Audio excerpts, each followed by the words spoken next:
Resenha do TJSC. Começa agora a Resenha TJSC, com os destaques do Poder Judiciário Catarinense.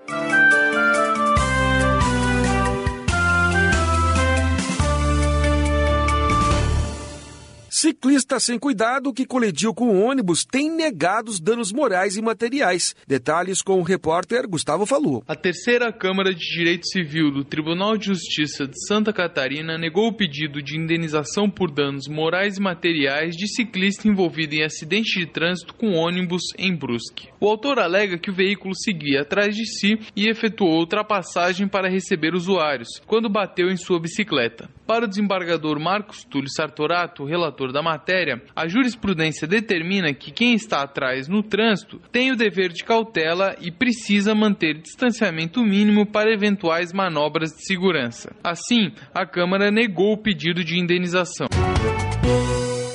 PM vítima de discriminação racial em abordagem a motorista tem direito à indenização. Mais informações com a repórter Heloísa Medeiros. Um motorista do sul do estado que praticou injúria racial contra policial militar durante a abordagem no trânsito terá que indenizá-lo em R$4.000. A decisão foi da primeira Câmara Civil do Tribunal de Justiça de Santa Catarina, sob relatoria do desembargador Gerson Xerém II. Consta nos autos que o agente retirou o veículo do réu porque constatou que ele estava com os documentos vencidos. Nesse momento, o motorista ligou para alguém e pronunciou palavras de cunho discriminatório ligado à cor da pele do policial. A Câmara destacou que a abordagem policial ocorreu dentro dos padrões permitidos pela lei. A decisão foi unânime.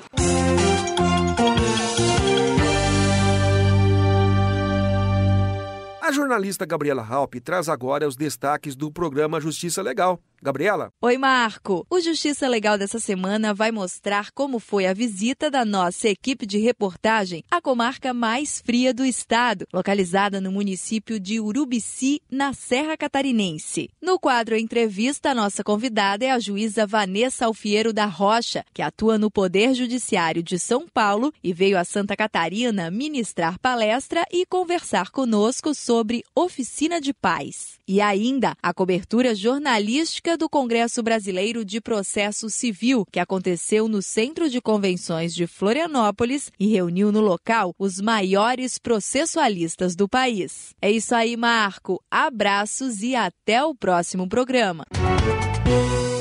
Tribunal determina que cliente insatisfeita apague comentário ofensivo no Facebook. Informação chegando com a repórter Heloísa Medeiros. A terceira Câmara de Direito Civil do Tribunal de Justiça de Santa Catarina determinou que consumidora retire a publicação no Facebook de um comentário ofensivo contra a empresa que lhe vendeu um veículo. A concessionária afirmou que a cliente extrapolou os limites do direito à liberdade de expressão e fez diminuir a procura pelos seus serviços. O desembargador relator Marcos Túlio Sartorato explica que a Constituição defende a manifestação de pensamento, mas não autoriza a violação da honra e imagem alheias. A decisão foi unânime.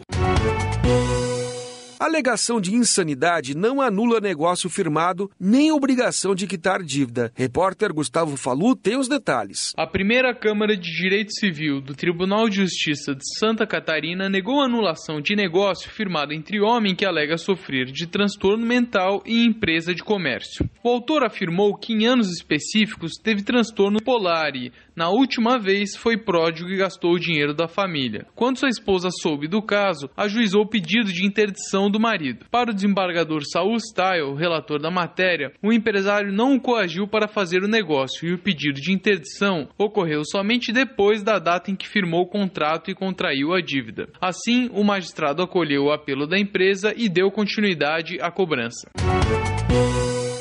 Homem de 72 anos que passou constrangimento com o alarme antifurto recebe indenização de R$5.000. Repórter Heloísa Medeiros. Uma loja da capital terá que indenizar um idoso pelo vexame de passar por alarme antifurto acionado indevidamente. A decisão foi da 6ª Câmara Civil do Tribunal de Justiça de Santa Catarina e o valor foi arbitrado em R$5.000. Consta nos autos que o autor comprou um cinto no local e o funcionário esqueceu de retirar a etiqueta de controle. Em função função disso, o alarme apitou e a recepcionista arrancou as sacolas da mão do cliente. O desembargador substituto Rubens Schultz explica que a empresa deveria ter abordado o idoso de maneira sensível e respeitosa, para não causar esse tipo de constrangimento. A decisão foi unânime.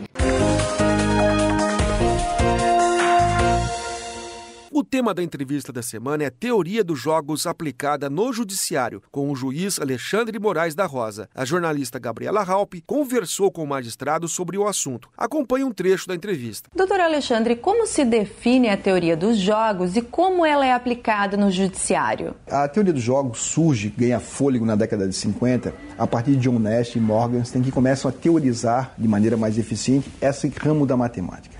Ele procura estabelecer nas interações humanas ou interações entre instituições qual seria o comportamento de um agente racional. Parte da pressuposição que alguém racional busca alguma coisa.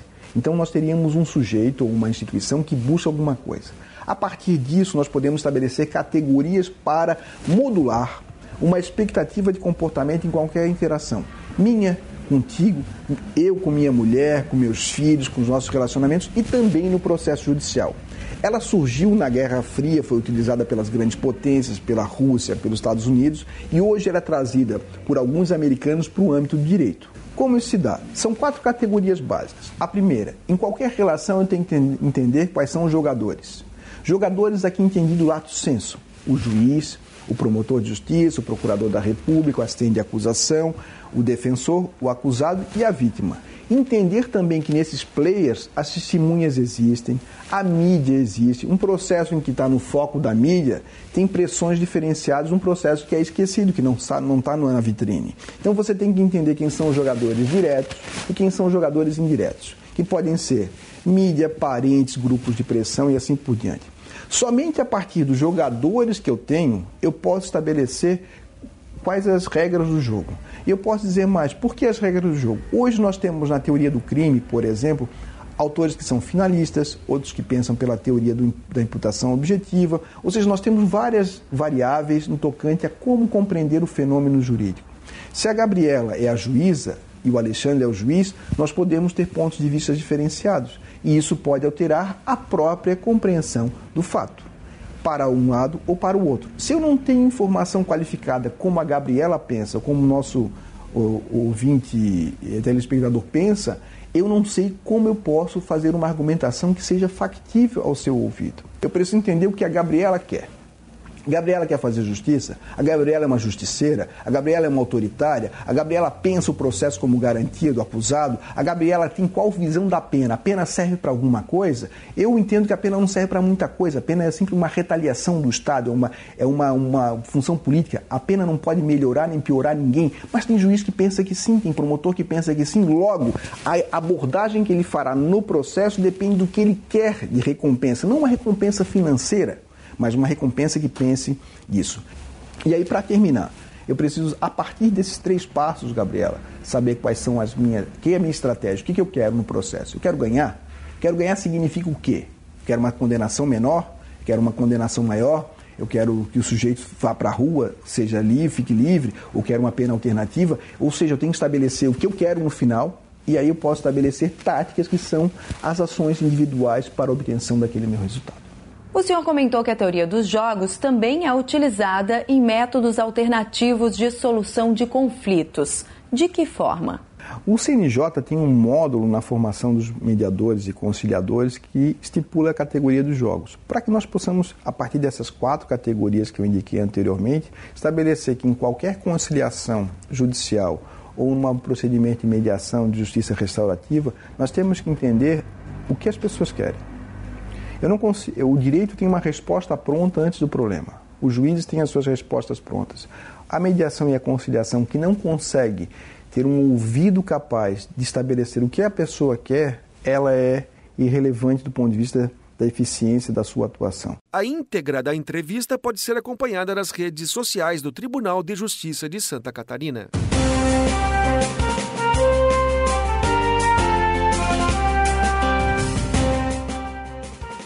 Essa foi mais uma edição da resenha TJSC. Apresentação Marco Aurélio Gomes. Participação dos jornalistas Gabriela Halpe, Heloísa Medeiros e Gustavo Falu. Textos e supervisão, assessoria de imprensa do Tribunal de Justiça de Santa Catarina. Até breve.